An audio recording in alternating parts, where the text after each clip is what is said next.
Hello guys, আসসালামু আলাইকুম। সবাই কেমন আছেন? আশা করি সবাই ভালো আছেন। আজকে আমি আপনাদেরকে দেখাবো কিভাবে প্লাজো প্যান্ট কাটিং করতে হয়। সো এখানে আমি 2 গজ 4 গ্রাম পরিমাণ কাপড় নিয়েছি। কাপড়টিকে আমি সারবাজে ভাঁজ করে নিয়েছি। আমি একসাথে 2টা প্যান্ট কাটিং করব।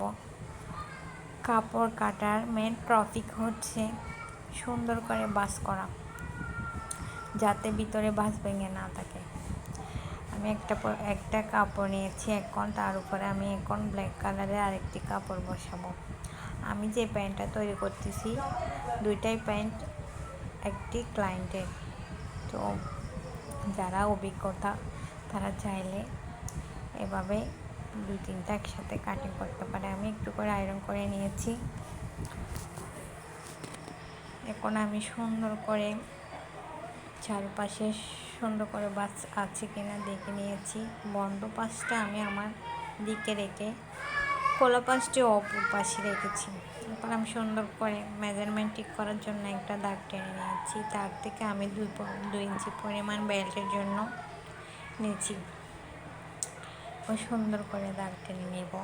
কোমরের জন্য আমি 13 ইঞ্চি পরিমাণ নিয়েছি, 1 ইঞ্চি সেলাইয়ের জন্য নিয়েছি। আমি হিপের মাপের জন্য আমি এখানে 16 ইঞ্চি নিয়েছি। তারপর আমি পায়ের মোহরির জন্য 16 ইঞ্চি নিয়েছি। আপনারা যারা বেশি ডোলা পড়তে চান তারা আরও বাড়িয়ে নিতে পারে। এখন আমি রাউন্ড শেপ নিয়ে সুন্দর করে এখন কাটিং করে নিয়েছি।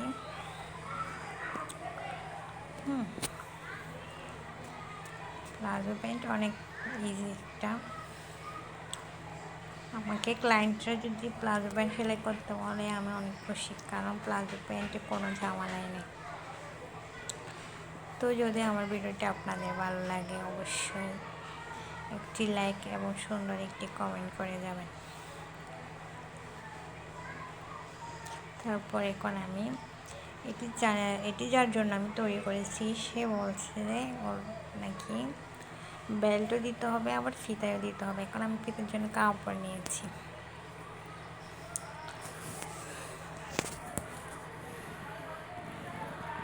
এটা ব্ল্যাক কালারের জন্য নিয়েছি।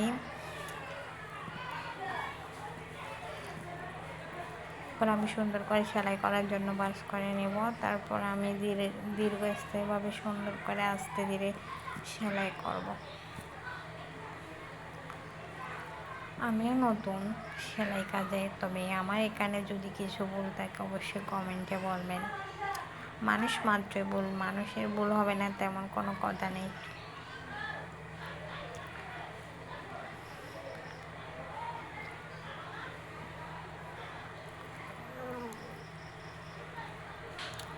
এখন আমার সব কিছু ডান হয়ে গেছে। তো সবাই ভালো থাকবেন, সুস্থ থাকবেন। আল্লাহ হাফেজ।